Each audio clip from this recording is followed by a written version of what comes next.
So I'm in the place where I normally do my live streams on Saturday mornings. And of course, the people that just got done watching the live stream, what's up? Put the hashtag down below. You know what it is. And I also do my podcast, GadgetCast. I do it here rather than where I shoot my normal videos. And the reason why I'm doing this video here is because this is where I realized I may have bought the wrong iPad Pro.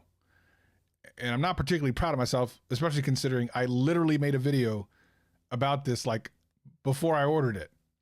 But I mean, it's like, it's not my fault completely. It kind of is, but it's kind of not. Listen, I'm not trying to take the blame for this one, ladies and gentlemen. I'm gonna blame it squarely on Apple because of things. And I'm gonna tell you all about those things right after this. This is, you listening to Travis.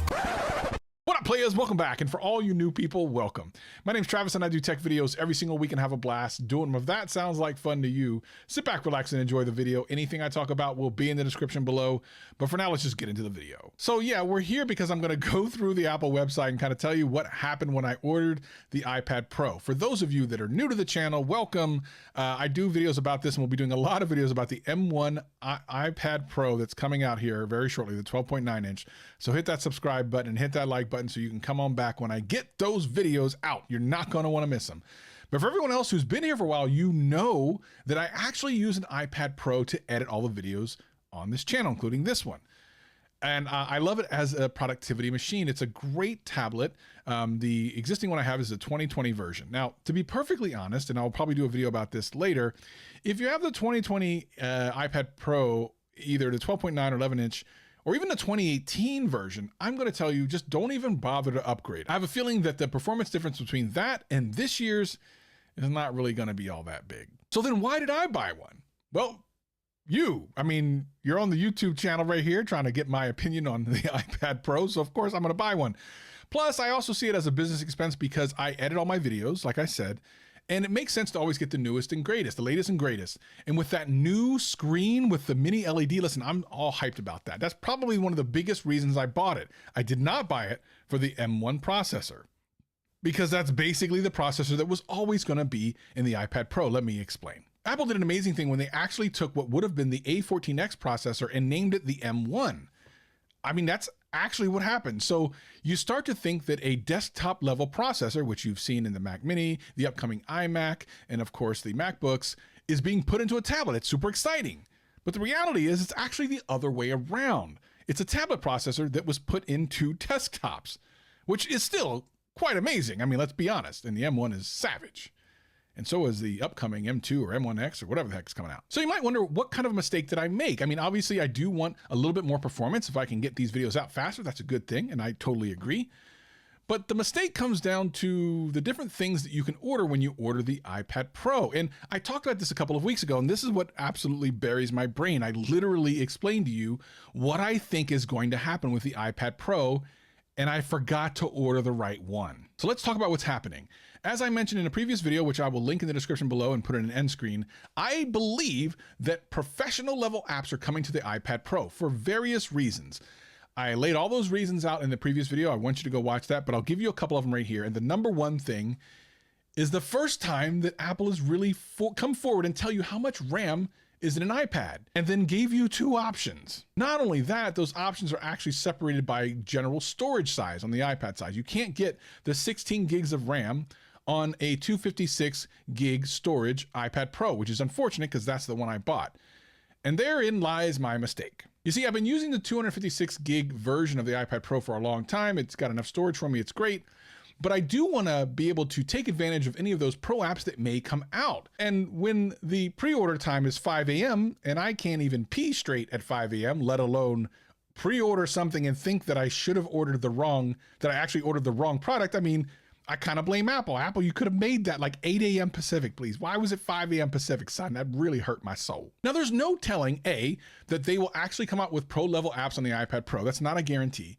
or B, that they won't work on the 8 gigabyte version. But the reality is, why in the world would you put 16 gigs of RAM in a tablet? I mean, it makes no sense. WWDC is right around the corner.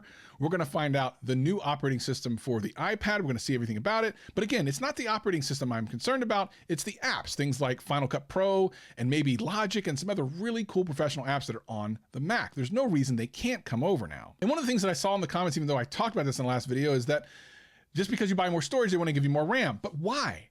Apple doesn't do that. Apple doesn't give you something as a bonus. They're not even giving you power adapters in the phones anymore. Like, that's not a thing. They're not being nice. They're doing this for a reason. And it's for that reason that I'm kind of upset that I bought the 8 gigabytes of RAM on my iPad Pro because I wanted the 256 gig. But in my defense, it would have been really expensive to go the other way. Case in point, they make this thing look like a laptop. I mean, who wouldn't put professional level apps on this thing? But let's go ahead and pretend to order like I did back when it was no o'clock in the morning when this thing launched. Obviously, I want the 12.9. It's the only one with the XDR display. I want that. I'm gonna get silver this year, try something new. And of course I went for the 256 because that's what I always get. I just forgot that I would have had to go for 1 terabyte. Now I'm only gonna go Wi-Fi. I'm not gonna add engraving. And ladies and gentlemen, $1,800 later, plus tax, puts it at about $2,000 for a tablet. Further complicating the issue is the fact that the Magic Keyboard won't be a perfect fit. Now, what we don't know is how good of a fit it'll be. Apple finally came out and said that, yeah, it'll probably work, but they won't agree to say that it's going to be a perfect fit. So I don't know if closing it's just going to have a little bit of a bump or whatever. I'm definitely putting a screen protector on it. So I don't know if it's just going to be a really bad fit for this thing and I'm going to want to upgrade, which is another 300 and change, which is no good. I mean, we're talking stupid amounts of money, even for the version that I got, like $1,400 if I get the Magic Keyboard as well. I mean, more than that with tax. It is really kind of depressing how much a tablet can cost. They actually have a great tablet at a stupid good price right now. The baseline iPad is super powerful, the A12 processor chip. It's the one that I actually recommend for most people, but they call this the Pro.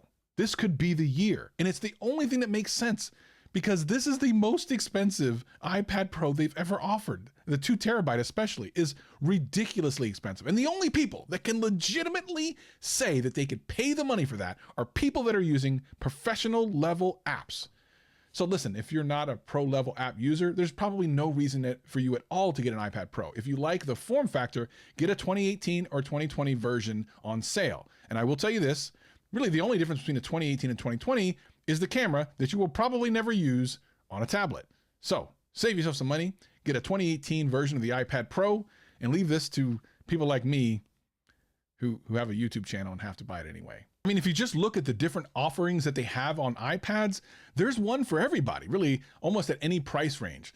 I love the Mini. I love the size of the Mini. I wish they would redesign it though. It would look awesome if they had an iPad Pro design on the iPad Mini. Oh my God, I would be all over that. But the normal iPad is absolutely amazing. $329 normally, under that if you look for a sale. Listen, ladies and gentlemen, there's an iPad for everybody. The Pro is probably not for you though. Get it if you got the money, but you don't got to spend that money. And yes, that's for the 12.9 inch, but that's the only one with the new display. I don't know that there's enough reason to get the 11 inch version of this unless you just want to have the newest, latest, and greatest of the iPad Pro without the better screen, which to me is the whole reason to get one of these things. Seriously. It's the only reason. And here's the thing. I mean, I do use it for business, this YouTube channel, so I can justify the expense, but I could never look the same at a tablet that's $2,000. I could never look at it like anything other than a tablet that I overpaid for. Like, as it is, I spent too much money on the damn thing to begin with. But I can't wrap my head around a $2,000 piece of hardware that wouldn't be used for professional level apps. Think about that. This thing is the price of a laptop.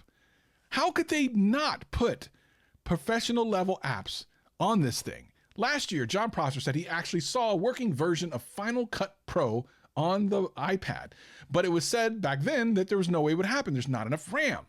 Well, now there is. And there's enough storage with 1 to 2 terabytes of hard drive space. I've told you before, it only makes sense that this is the professional level tablet that they've been talking about for years. But my dumb butt made a video about it and forgot to order it.